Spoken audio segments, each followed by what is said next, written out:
بسم اللہ الرحمن الرحیم۔ پیارے دوستو، آج اس ویڈیو میں ہم آپ کو ایک ایسے انسان کا دل دہلا دینے والا واقعہ سنانے جا رہے ہیں جس کی ماں نے قبر میں عذاب کا سامنا کیا۔ اس ویڈیو کو آخر تک ضرور دیکھیے گا کیونکہ ہو سکتا ہے ہم بھی انجانے میں کوئی ایسی غلطی کر رہے ہوں جو ہمیں بھاری پڑ جائے۔ میرا نام محسن ہے اور میں اپنی 1 ماہ کی بچی کو چھوڑ کر لندن چلا گیا۔ میں واپس پاکستان لوٹنے کا ذکر کرتا تو میری ماں اور بھائی مجھے اپنی مجبوریوں کی داستان سنا کر روک دیتے۔ اسی طرح 10 سال گزر گئے۔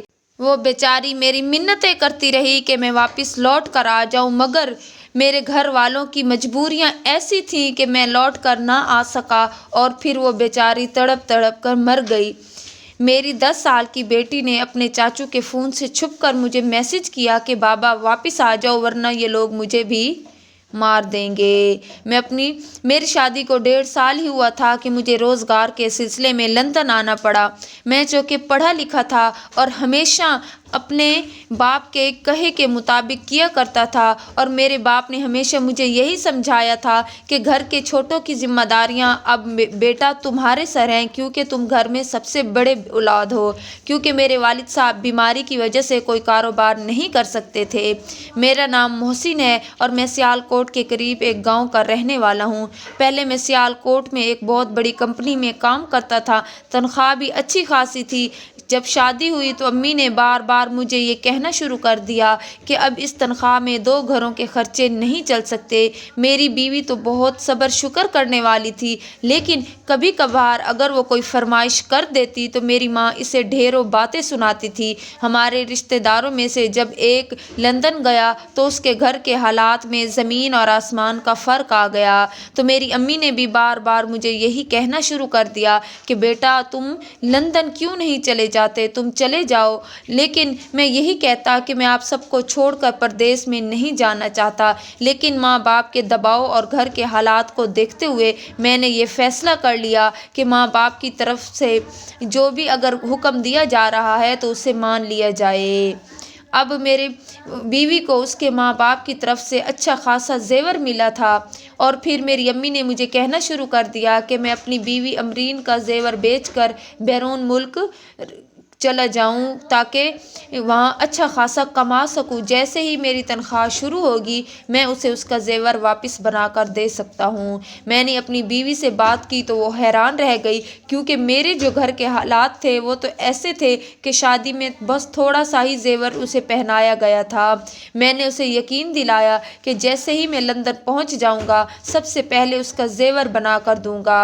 اس کے 2 بھائی تھے اور وہ اکیلی بہن تھی۔ اس نے اس بات پر مجھے زیور دیا اور یہ بھی کہا کہ اس بات کا پتہ میرے بھائیوں کو کسی طرح نہ چلے، کیونکہ کسی نہ کسی طرح اگر بات میرے ماں باپ تک پہنچ گئی تو انہیں بہت زیادہ دکھ ہوگا، کیونکہ اللہ تبارک و تعالیٰ نے انہیں صرف ایک ہی بیٹی دی تھی اور اب مجھے بھی اللہ نے اولاد کی خوشخبری دے دی۔ میری ماں کا رویہ شروع سے ہی عجیب تھا، وہ میرے منہ پر تو میری بیوی کا بہت خیال رکھتی، لیکن امرین جب مجھ سے یہ کہتی کہ امی مجھے بات بات پر ڈانٹتی ہیں تو میں اکثر چلا اٹھتا اور امرین کو سختی سے کہتا کہ ہم ماں بیٹے کے بیچ میں کوئی بھی بات یا فود ڈالنے کی کوشش نہ کرے۔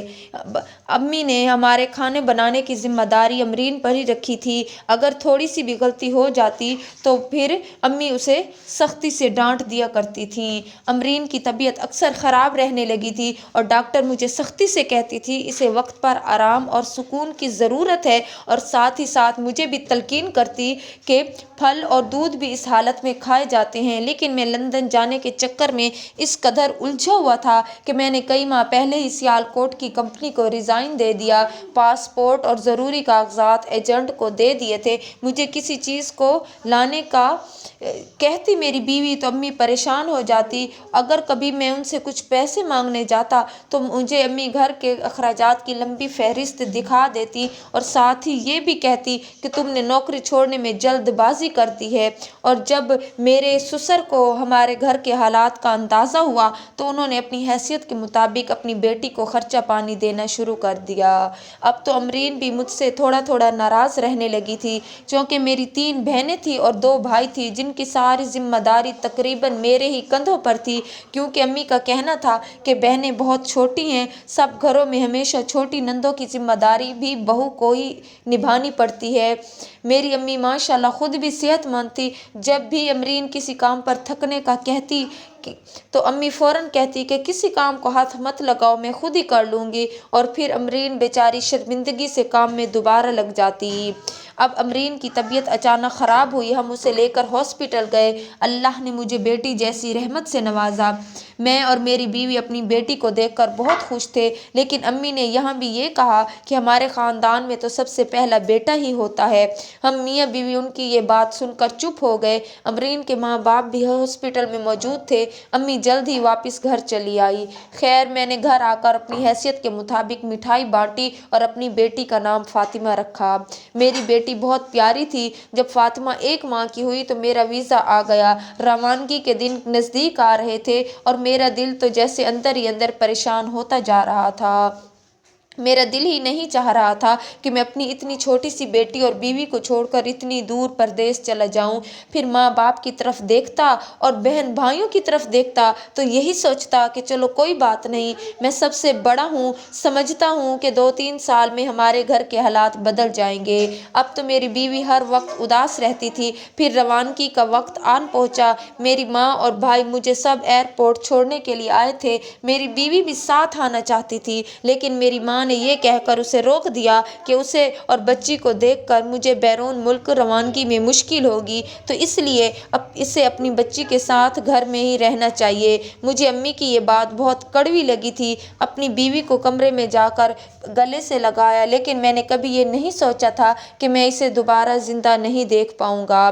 میں نے اپنی چھوٹی سی بیٹی فاطمہ کو پیار کیا اور پھر اپنے گھر سے باہر نکل آیا۔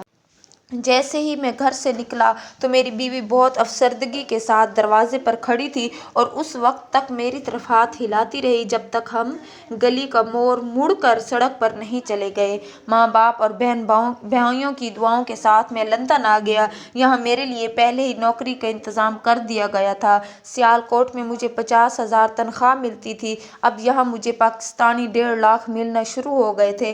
کام بہت سخت تھا، لیکن میں دل لگا کر کام کرتا رہا۔ کام کے ساتھ ساتھ ہی مجھے کمرے میں موجود دوسرے لڑکوں کی طرح اپنی باری پر کھانا بھی بنانا پڑتا تھا، کپڑے بھی دھونے پڑتے تھے، اور اس وقت مجھے گھر کی شدت سے یاد آیا کرتی تھی۔ میں باقاعدگی کے ساتھ گھر فون کرتا تھا، سب سے میری بات ہو جاتی۔ ویڈیو کال پر اپنی بیٹی کو بڑا ہوتے دیکھ رہا تھا اور میری ماں ضرورتوں کی ایک لمبی لسٹ مجھے سنا دیتی تھی۔ میرے بھائیوں کی تعلیم بھی جاری تھی اور گھر میں تھوڑی تھوڑی تبدیلی آنا شروع ہو گئی تھی۔ میرے ابا بھی سفید کاٹن کا جوڑا پہن کر پورے گاؤں میں بڑے ٹھاٹھ کے ساتھ سینہ چوڑا کر کے گھوما کرتے تھے کہ میرا بیٹا باہر کے ملک کما رہا ہے۔ جب میں پوچھتا کہ وہ تنخواہ میں سے کچھ بچا تو رہی ہیں تو یہ بات سنتے ہی میری امی شروع ہو جاتی کہ بیٹا، کیا تمہیں اپنی ماں پر بھروسہ نہیں؟ کیا میں تمہارا ایک ایک پیسہ سوچ سمجھ کر خرچ کرتی ہوں، تمہاری بیوی اور بیٹی کی بھی ساری ضرورتیں پوری کرتی ہوں؟ اور پھر مجھے امی نے یہ کہنا شروع کر دیا کہ تمہاری بہنوں کے جہیز کے لیے ابھی سے کوشش کرنا شروع کر دی ہے، تبھی شادی کے روز کام آئیں گی۔ میں نے بہت کوشش کی کہ میری ماں میری بیوی کو الگ سے موبائل فون لے کر دے، لیکن میری ماں ہمیشہ یہی کہہ دیتی کہ عورتوں کو تو عادت ہوتی ہے مردوں کو پریشان کرنے کی، ذرا سی بات ہوگی اور وہ تمہیں پریشان کر دے گی، تم ایسا مت کرو، ہم لوگ اس کا بہت دھیان رکھتے ہیں۔ اب تو مجھے لندن میں 3 سال ہونے والے تھے۔ مجھ سے چھوٹا بھائی جو اس وقت میٹرک کا طالب علم تھا، اس نے پڑھنے سے انکار کر دیا اور ساتھ ہی ساتھ یہ ضد بھی باندھ لی کہ اسے زمینوں کا شوق ہے۔ جب مجھ سے فرمائش کی گئی کہ میں اسے زمینیں لے کر دوں تو اس کی فرمائش سن کر میں حیران رہ گیا، کیونکہ میں تو اپنے پاس ضروری خرچ رکھ کر ساری تنخواہ گھر بھیج دیتا تھا۔ امی نے مجھ سے کہا کہ مجھے کوشش کرنی چاہیے کہ میں تھوڑی سی بچت کر کے پیسے بنا لوں اور کچھ بڑا گھر بنانا شروع کر دوں، کیونکہ اب دن رات کی بڑھتی ہوئی مہنگائی میں اس تنخواہ میں گھر کے اخراجات اور بچوں کے خرچ پورے کرنا ان کے بس کی بات نہیں رہی۔ ساتھ وہ یہ بھی کہتی کہ تمہاری بیوی الگ سے خرچہ مانگتی ہے اور یہ घर जो है वो कमाई से चलता है। अब तुम अपनी बीवी पर ज़रा सख्ती करो और उसे एहसास दिलाओ कि उसे तुम्हारा एहसास नहीं है, बल्कि वो तो तुम्हारे बातों को फ़र्ज़ समझ ले। कई बार अम्मी की बताई हुई बातों की वजह से मैं अमरीन से लड़ पड़ता और फिर कई कई रोज़ मेरी उससे बात भी नहीं होती थी।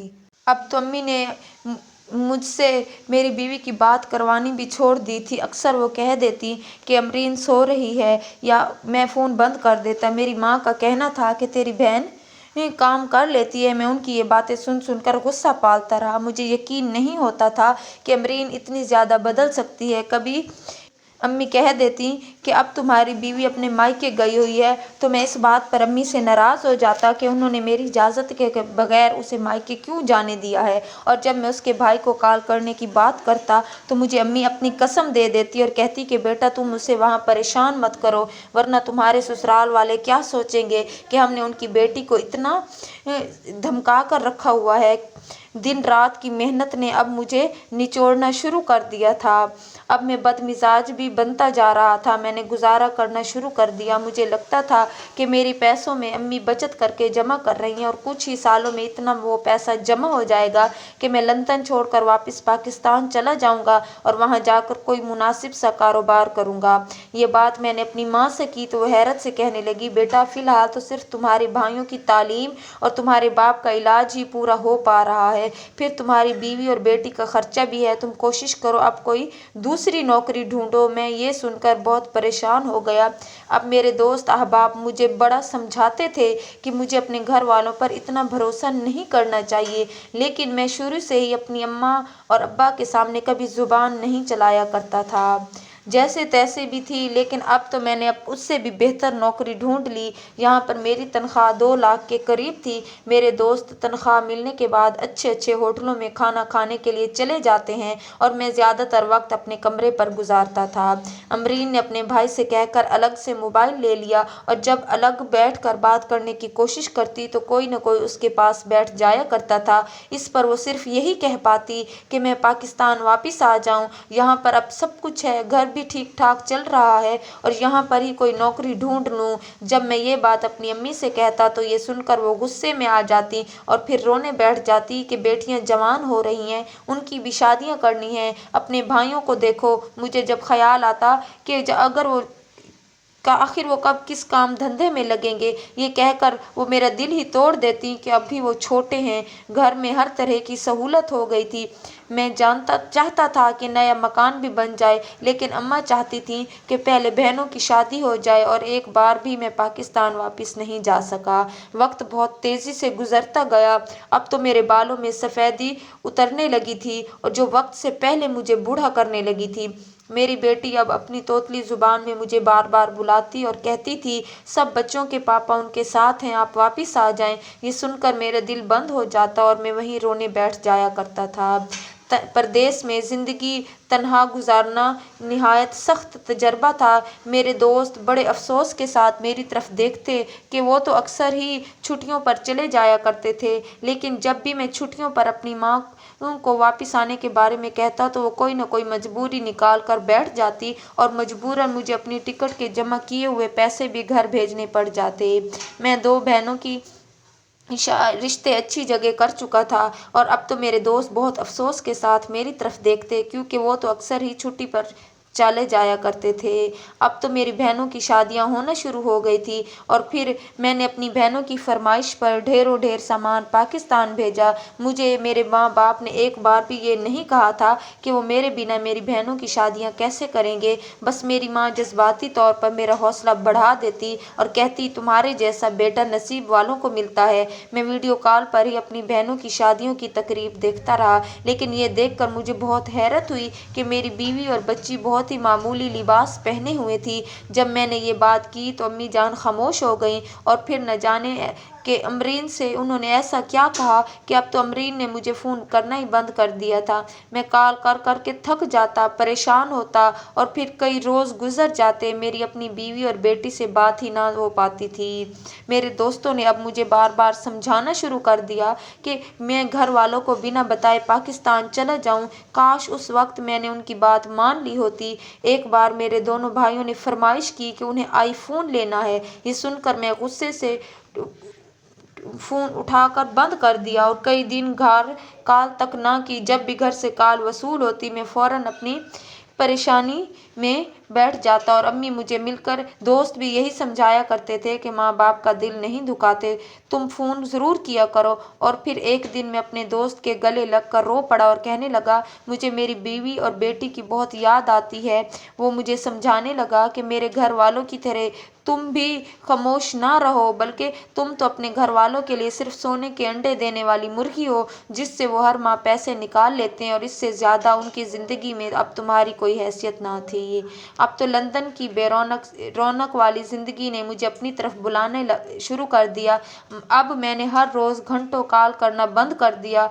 5 या 6 मिनट बात कर लेता और अपनी माँ से कहता कि मुझे अपनी बीवी और बेटी को दिखा दे और फिर कॉल बंद कर देता। अब मैं अक्सर घूमने फिरने निकल जाया करता था। ऐसे ही एक वक्त आया जब मेरी मुलाकात एक लड़की से हुई और इसी तरह मुलाकातों का सिलसिला शुरू हो गया। वो अपनी मोहब्बत का इजहार करने लगी और मैं भी अपनी बीवी से दूर तन्हा ज़िंदगी गुजार रहा था, तो बिना सोचे समझे ही राज़ी हो गया। और फिर मैं जानता था कि मैं अपनी बीवी के साथ गलत कर रहा हूँ, लेकिन मैं बहुत ही ज़्यादा खुश रहने लग गया था। और फिर मैंने उस शाजिया से शादी कर ली और फिर उसके वालिदैन की छोड़ी हुई अच्छी खासी दौलत थी। अब मेरी भी ज़िंदगी में सुकून आ गया था और घर में भी एक मखसूस रकम भेजना शुरू कर दी। धीरे धीरे मेरा राब्ता वहाँ पर कम से कम होता गया और फिर एक रोज़ मेरी ज़िंदगी में तूफ़ान आया जब मुझे अमरीन के भाई का मैसेज मिला कि अमरीन कैंसर की मरीज़ा बनकर अस्पताल में अपनी आखिरी सांसें ले रही हैं।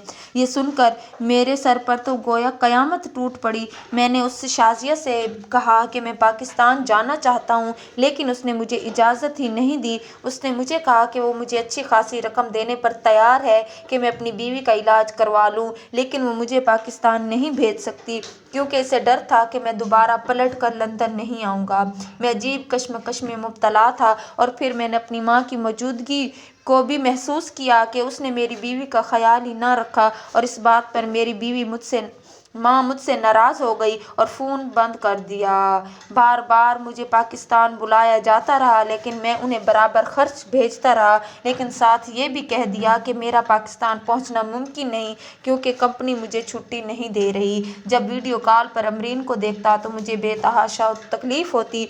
मैं अपनी बीवी को छोड़कर लंदन आया था ताकि अपने घर वालों के खर्चे और ख्वाब पूरे कर सकूं, लेकिन मेरी शरीके हयात का ये क्या हाल हो गया। डॉक्टर कहते थे कि वो ठीक होना ही नहीं चाहती या शायद कैंसर बहुत बुरी तरह से फैल चुका था। 6 महीने के अंदर ही वो चुपचाप ये दुनिया छोड़कर चली गई। मैं तो उसकी तदफीन पर भी नहीं जा सका। ये देखकर मेरे ससुराल वालों ने मुझसे नाता तोड़ दिया और मेरी बेटी को उसकी दादी के पास छोड़ दिया और फिर वो भी मुझे अपनी जवान बेटी की मौत का जिम्मेदार समझते थे और मेरे साथ साथ मेरे घर वालों को भी समझते थे और किसी हद तक ये ठीक था। और फिर मैं कई रोज़ लंदन में सड़कों पर घूमता फिरता और रोता था। मेरी अमरीन से रफ़ाकत सिर्फ 1.5 साल का अरसा ही रही, लेकिन मैं जानता था कि वो खुदा की बंदी मुझे बेतहाशा चाहती थी। मुझे कई साल हो गए चुके थे। अब मेरी मजबूरी बन गई थी कि अपने घर फ़ोन करना, क्योंकि मेरी बेटी अब मेरे माँ बाप और बहन भाइयों की रहमो करम पर थी और इस बात का उन्होंने बेतहाशा फ़ायदा उठाया था। मेरी माँ मेरी बेटी को मेरे सामने बिठाकर उससे मेरी बात करवा देती और मुझसे तमाम अखराजात बटोर लिया करती थी। हालांकि मेरी बेटी ने एक दिन भी स्कूल ना गई थी, लेकिन उसका खामोश चेहरा मुझे ये कहानी सुनाता था कि कुछ न कुछ उसके साथ गलत हो रहा है। अब तो भाइयों की भी शादियां होना शुरू हो गई। 1 साल और गुजर गया। अब मेरे 2 भाई भी शादीशुदा थे और अब दोनों भाई भी कमा रहे थे।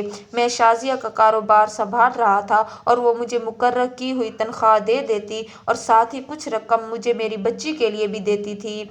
कई रातें ऐसी अब गुजरने लगी कि मुझे ख्वाब नज़र आता कि मुझे नींद में लगता अमरीन मुझे आवाज़ें दे रही है। कभी वो मुझे गमज़दा सी किसी वीरान सी जगह पर भटकती हुई दिखाई देती और कभी किसी चश्मा के किनारे पर बैठी हुई नजर आती। वो बार बार मुझे यही कहती कि मैं तकलीफ़ में हूँ। मैं नींद में कड़ा कर उठ जाता, रोना शुरू कर देता। शाजिया भी मेरे हालात देखकर परेशान हो जाती। ख्वाबों का ये सिलसिला कई रोज़ तक जारी रहा और मेरी हालत दिन ब दिन ख्वाबों का ये सिलसिला देख देख कर बिगड़ती जा रही थी। एक रोज़ शाजिया कहने लगी कि शायद अमरीन तुम्हें कुछ बताने की कोशिश कर रही है। तुम्हारी बेटी फातिमा को कोई परेशानी हो शायद। वो छोटी सी थी अब, क्योंकि उसने अमरीन की बीमारी में भी मुझे पाकिस्तान नहीं जाने दिया था। लेकिन अब बात जब मेरी औलाद की आई तो उसने मुझे फ़ौरन इजाज़त दे दी, क्योंकि शादी के 4 साल बाद खुदा ने शाजिया को भी माँ का रुतबा दिया था।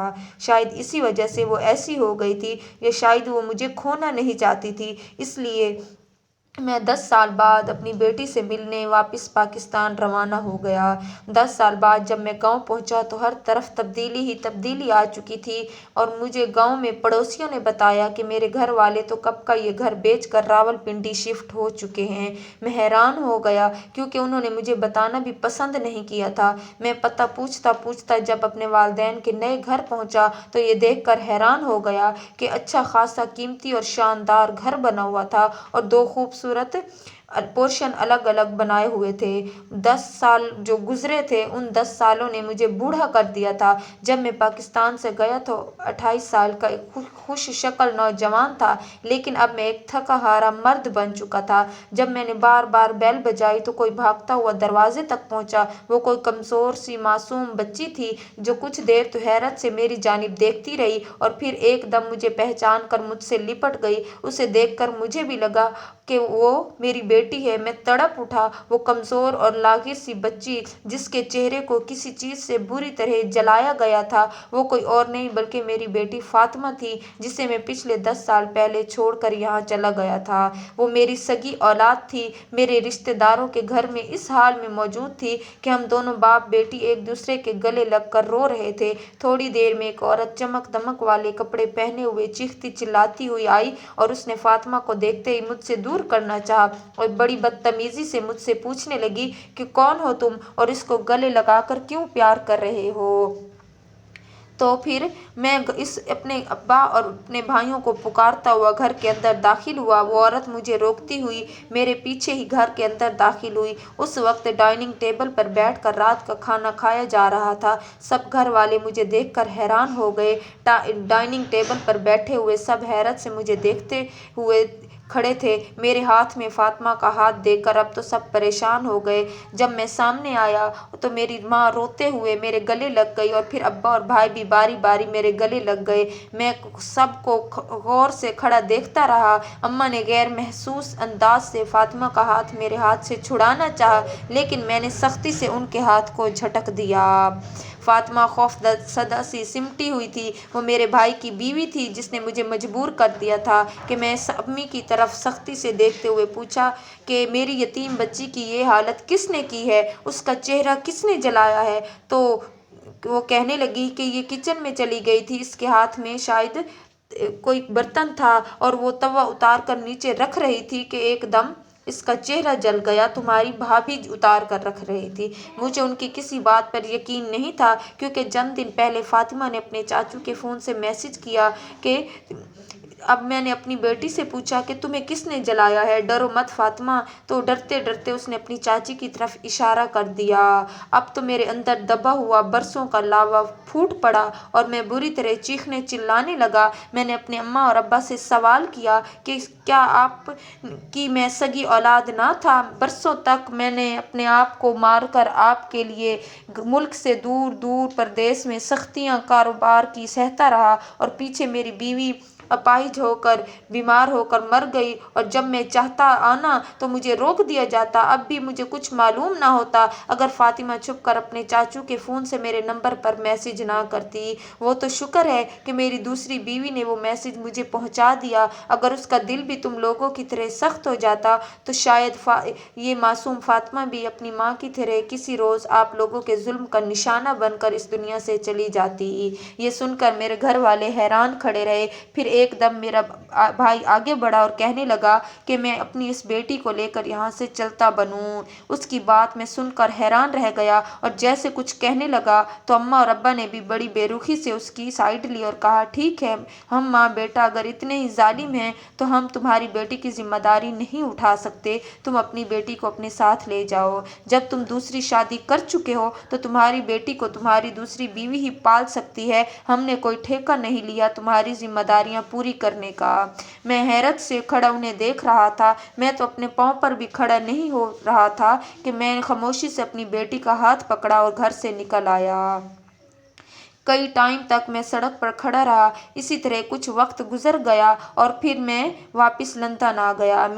میرے کزن نے مجھے بتلایا کہ ایک کار ایکسیڈنٹ میں میری ماں کا انتقال ہو گیا ہے اور تمہاری بھابھی اپاہج ہو گئی ہے۔ جب تمہاری ماں کو قبر کے اندر اتارنے لگے تو قبر میں آگ کے شعلے نکلنے لگے، اور آج بھی تمہاری ماں کی قبر پر سانپ اور بچھو بیٹھے ہیں۔ تمہاری ماں اور بھائیوں نے مل کر تمہاری بیوی کو مار دیا تھا اور تمہاری بیٹی کی زندگی برباد کر دی۔ تمہارا اچھا خاصا کاروبار جو تھا اب وہ بھی ختم ہونے لگا۔ اب تو میرے بھائیوں کا اچھا خاصا جو کاروبار تھا وہ بھی ختم ہو گیا۔ آج وہ بھیک مانگنے پر مجبور ہو گئے اور پھر ان کے اوپر اتنا قرض چڑھ گیا کہ انہوں نے گھر، گاڑیاں سب کچھ بیچ دیا۔ میں سوچ رہا تھا جس دولت پر انہوں نے قبضہ کیا آج وہ دولت وہ بھی ان کے پاس نہ رہی تھی، ان کا سب کچھ لٹ پٹ گیا اور وہ تباہ و برباد ہو گئے۔ اب وہ در بدر کی ٹھوکریں کھانے پر مجبور ہو گئے اور میں اب اپنی زندگی میں مکمل خوشیوں بھری زندگی اپنی بیوی اور بچوں کے ساتھ جی رہا ہوں۔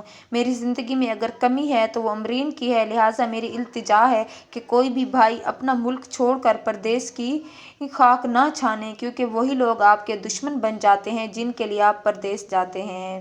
آپ اپنی بیوی اور بچوں کا خیال رکھیں، آدھی روٹی کھا لیں لیکن اپنی بیوی اور بچوں کو بھی بے سہارا چھوڑ کر پردیس نہ جائیں۔ اللہ تعالیٰ سے دعا ہے کہ اللہ تعالیٰ سب کو اپنے حفظ و امان میں رکھے۔